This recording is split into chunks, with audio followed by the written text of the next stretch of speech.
Innal hamdalillah nahmaduhu wa nasta'inuhu wa nastaghfiruhu wa natubu ilayh wa na'udzu billahi min shururi anfusina wa min sayyiati a'malina.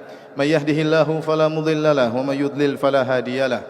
Wa asyhadu an la ilaha illallah wahdahu la syarika lah wa asyhadu anna Muhammadan abduhu wa rasuluhu la nabiyya ba'dah.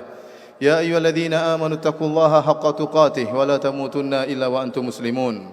Fa inna asdaqal hadithi kitabullah wa khairal huda huda Muhammadin sallallahu alaihi wasallam wa syarrul umuri muhdatsatuha wa kullu muhdatsatin bid'ah wa kullu bid'atin dhalalah wa kullu dhalalatin finnar. Ma'asyiral muslimin, usikum wa nafsi bitaqwallah faqad fazal muttaqun. Sungguhnya di antara nama-nama Allah yang terindah adalah Ar-Razzaq. Dialah Maha Pemberi rizki. Dialah yang telah menanggung rizki seluruh makhluk di atas alam semesta ini. Wa ka'ayyim min dabbatin la tahmilu rizqaha Allahu yarzuquha wa iyyakum. Betapa banyak binatang melata yang tidak bisa membawa rizkinya, Allah yang menanggung rizkinya dan juga rizki kalian. Jika binatang melata ditanggung rizkinya oleh Allah Subhanahu wa taala, apalagi manusia. Allah Subhanahu wa taala menyuruh kita untuk mencari rizki. Huwallazi ja'ala lakumul arda dhalula famshu fi manakibiha wa kulu min rizqihi. Dialah yang telah menundukkan bumi bagi kalian dan berjalanlah kalian di atas penjuru bumi dan makanlah dari rizki Allah Subhanahu wa taala. Maka manusia pun bertebaran di atas muka bumi mencari rizki-rizki Allah Subhanahu wa taala. Untuk membuka pintu-pintu rizki ada dua sebab yang utama. Yang pertama sebab duniawi dan yang kedua adalah sebab agamis. Adapun sebab duniawi banyak orang yang mengetahuinya, seperti bekerja, menjadi dokter, menjadi insinyur, menjadi arsitek, menjadi nelayan. Namun di sana ada sebab-sebab yang lebih utama, yaitu sebab-sebab ukhrawi, yang banyak orang yang melalaikannya, lupa bahwasanya sebab-sebab tersebut bisa jadi lebih ampuh daripada sebab-sebab duniawi. Sebab-sebab pintu-pintu rizki, di antaranya yang paling utama adalah berdoa kepada Allah Subhanahu wa taala. Allah berfirman, "Wabtaghu indallahi rizqa," dan mintalah rizki kepada Allah Subhanahu wa taala. Berdoalah kepada Allah Subhanahu wa taala. Dan doa sering mendatangkan keajaiban sebagaimana perkataan Imam Syafi'i rahimahullahu taala, "Atahza bid-du'a'i wa tasdarihi wa ma tadri bima sana'ad du'a'u." Apakah kau meremehkan dan menganggap enteng doa? Kau tidak tahu apa yang bisa dilakukan oleh doa. Banyak kaum muslimin berdoa, tapi sering mereka menjadikan doa sebagai sebab yang terakhir, bukan sebab yang pertama. Padahal doa adalah silahul mu'min. Dia adalah sebab pertama dan sebab utama, baru disertai dengan ikhtiar. Bukan sebaliknya, setelah berikhtiar baru kemudian berdoa kepada Allah Subhanahu wa taala. Sebab yang kedua adalah bertakwa kepada Allah Subhanahu wa taala. Allah Subhanahu wa taala berfirman, "Wa may yattaqillaha yaj'al lahu makhraja wa yarzuquhu min haitsu la yahtasib." Barang siapa yang bertakwa kepada Allah Subhanahu wa taala, maka Allah akan berikan solusi baginya dan Allah akan berikan dia rezeki dari arah yang dia tidak sangka-sangka. Rezeki datang kepadanya tanpa dia pikirkan terlebih dahulu, tanpa dia rencanakan terlebih dahulu. Kenapa? Dia bertakwa kepada Allah Subhanahu wa taala, menjalankan perintah Allah, menjauhi larangan-larangan Allah Subhanahu wa taala. Jika seorang hamba mendapatkan rezeki dari arah yang dia tidak sangka-sangka, semoga itu merupakan tanda takwanya kepada Allah Subhanahu wa taala. Sebab berikutnya adalah menyambung silaturahmi. Kata Nabi sallallahu alaihi wasallam, "Man ahabba an yubsata lahu fi rizqihi wa yunsa'a fi atharihi falyasil rahimah." Barang siapa yang ingin dilapangkan rezekinya, dipanjangkan umurnya, maka hendaknya dia menyambung silaturahmi. Ini sebab paling utama di antara hal-hal yang bisa membuka pintu-pintu rezeki, menyambung silaturahmi. Kita mengorbankan waktu kita, mengorbankan sebagian harta kita untuk menyambung silaturahmi. Berikan hadiah, berikan pemberian kepada orang tua, kepada karib kerabat, kepada kakak, kepada adik, kepada paman, kepada bibi, kepada tante. Kunjungi mereka, senangkan hati mereka, berikan hadiah kepada mereka, telepon mereka, hubungi mereka. Ini semua adalah sebab-sebab rezeki. Betapa banyak orang yang sukses di dunianya, siapapun dia, apakah dia sebagai seorang dai, ataukah dia sebagai seorang bisnismen, apakah dia sebagai seorang dokter, rahasianya ternyata dia sangat berbakti kepada kedua orang tuanya. Maka di antara pintu rizki yang sangat mudah mendatangkan rizki adalah menyambung silaturahmi. Kemudian di antara pintu-pintu rizki adalah memerintahkan keluarga untuk salat. Allah Subhanahu wa taala berfirman, "Wa'mur ahlaka bis-salati wastabir 'alaiha.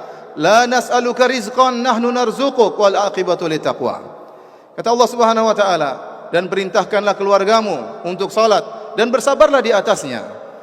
Perintah anak istri untuk salat, sabar untuk salat dan sabar untuk memerintahkan mereka untuk salat. Jikalau kita bekerja, jangan lupa kita telepon istri kita, telepon anak-anak kita, sudah salat atau belum? Tatkala kita bersafar, cek apakah mereka sudah salat subuh atau belum. Sungguh itu pintu-pintu rizki. Kata Allah Subhanahu wa taala, "La nas'aluka rizqan." Kami tidak minta rizki kepada kalian. "Nahnu narzuquk." Bahkan kami yang beri rizki kepada kalian. Betapa banyak orang sibuk mencari nafkah, sibuk mengejar kesuksesan dunia, dia lupa untuk memerintahkan anak istrinya untuk salat.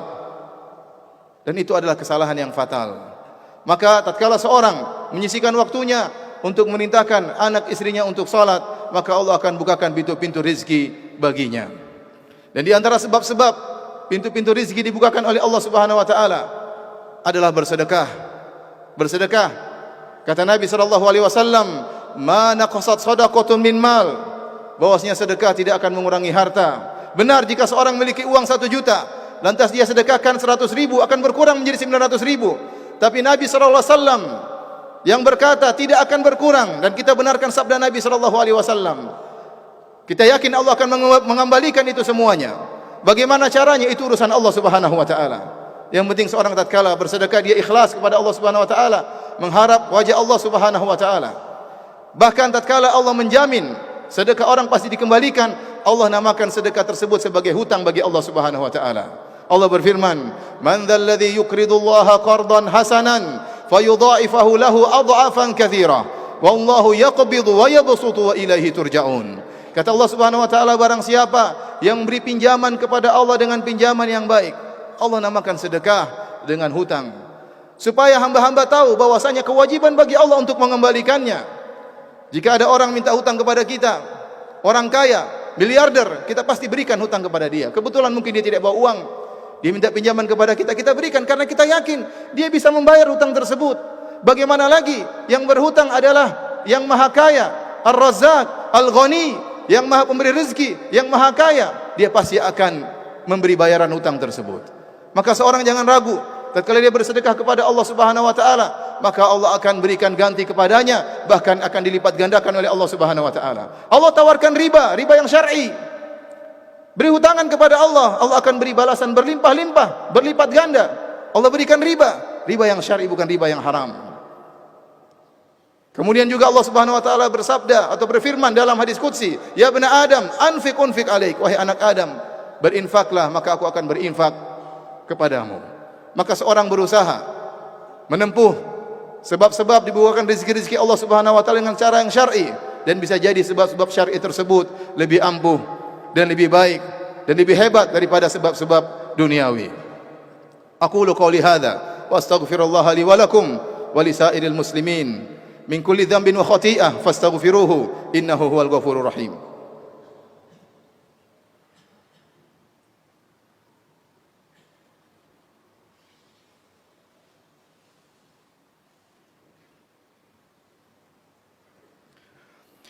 Alhamdulillahi ala ihsanih wa syukru lahu ala taufiqihi wa amtinanih wa asyhadu an la ilaha illallah wahdahu la syarika lahu ta'ziman li sya'nih wa asyhadu anna Muhammadan abduhu wa rasuluhu da'ila ridwanih.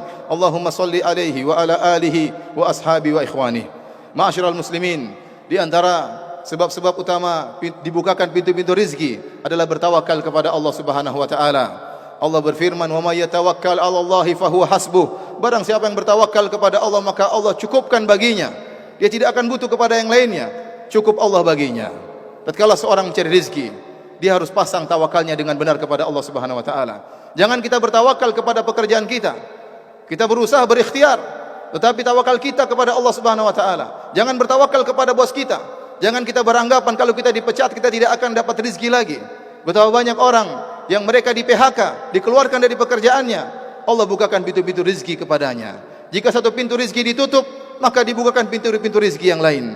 maka seorang berusaha bertawakal kepada Allah dengan tawakal yang benar. Kata Nabi SAW, "Lau annakum tatawakkaluna 'ala Allahi haqqa tawakkulih, la razaqakum kama yarzuqut tayr, taqdu khimasan wa taruhu bitana." Kalau seandainya kalian bertawakal kepada Allah dengan tawakal yang benar, maka Allah akan berikan rizki kepada kalian sebagaimana Allah beri rizki kepada burung. Dia pergi di pagi hari dalam kondisi perut kosong dan kembali dalam kondisi perut sudah kenyang. Yang penting kita perbaiki tawakal kita. Al-Imam Ibn Rajab Al-Hambali rahimahullah berkata, barang siapa yang mencari rizki dengan tawakal yang benar, jika dia menempuh sedikit sebab saja, maka Allah akan berikan rizki yang banyak kepadanya. Yang penting dia perbaiki tawakalnya. Harus dia yakin bahwasanya pemberi rizki adalah Allah Subhanahu wa taala, bukan makhluk, bukan manusia.